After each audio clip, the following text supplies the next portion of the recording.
Hello, everyone. This is Mario, licensed asbestos contractor.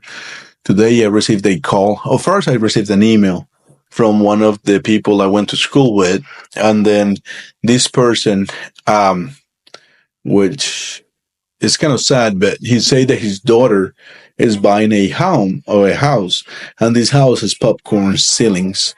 Um, because he's a Georgia Tech engineer, he went to I don't know at internet or Amazon or somewhere like that and bought a homeowner's test kit for asbestos. I want to know that all my friends trust me with asbestos, but before he called me, he did that. He's an engineer, so he wanted to figure it out on his own before he reach out. Now, we engineers sometimes do that.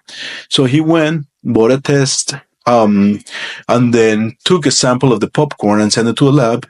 And then after he received that results, then he emailed me and said, Mario, I want to talk to you. My daughter is buying a house and I have a 5% chrysotile asbestos reading on my test. Obviously, I never asked why you took a test without consulting me first, which I would have given you the right direction to take.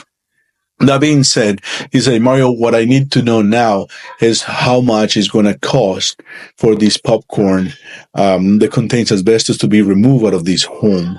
I was then able to educate him a little bit on what it is that you have to deal with when you have asbestos in a popcorn. So first things first, this house probably was bought or constructed, built somewhere in the 60s, 50s, 60s, 70s, 80s. 90 is probably a good cutout date where we can say that as the popcorn was not used in asbestos popcorn definitely was no use on homes built after 1990. There is no cutout date for the use of asbestos, but we can say that in thousands and thousands of tests that I done on homes that are built after 1990, I haven't been able to find asbestos on that popcorn.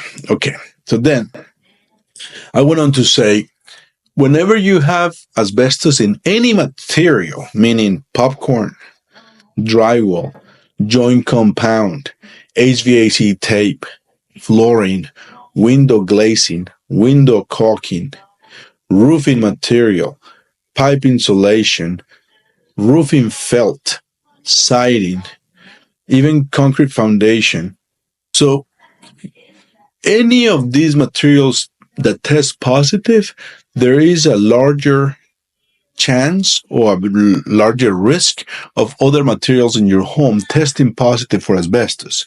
So in the case of popcorn or ceiling texture, sometimes staple is a texture, popcorn, or just even flat ceilings have a texture, which is a skim coat. Then if that is positive, there is a great chance that the joint compound underneath the popcorn or the drywall, meaning the drywall that is underneath both the popcorn, the ceiling texture, then the joint compound, then the drywall. That drywall that is underneath those other two materials could also contain asbestos. So then the options are two.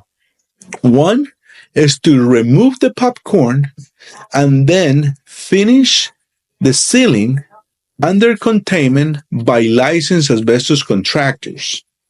That is not going to remove the asbestos from the home, but it's going to give you the flat ceiling that aesthetically some people want. I don't recommend that because still the joint compound or the drywall, whatever other piece of construction material that contains the asbestos is going to keep the asbestos in it. So then the other option is to remove all the ceiling and the drywall. This option is good when you're going to gut the entire house, but it's also a very costly option because you have to remove all cabinets, trims, and fixture before you can then remove the drywall. Very, very good to understand that if joint compound is positive, the joint compound is in about 60 to 70% of all the surface of the drywall. So if the joint compound is positive, there is no certified way to cut a hole, to remove one wall, and to put together or repair it with new drywall and new joint compound. If you have positive readings of asbestos on your popcorn and you don't have a positive reading in the joint compound, you can then proceed to remove the popcorn and remove all the asbestos that way, and then finish your ceiling and then go on with a flat ceiling. If your joint compound, ceiling texture, and drywall possess or contain asbestos, then they all have to be removed. Today, I don't see the EPA or any other regulatory agency or advisory agency recommending any cover-up of asbestos. The only recommendation is removal and or leave it untouched if it's in perfect conditions.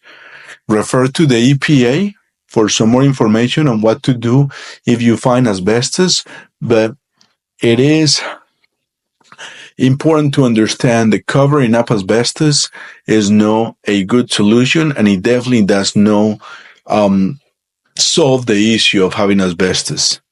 Thank you for watching.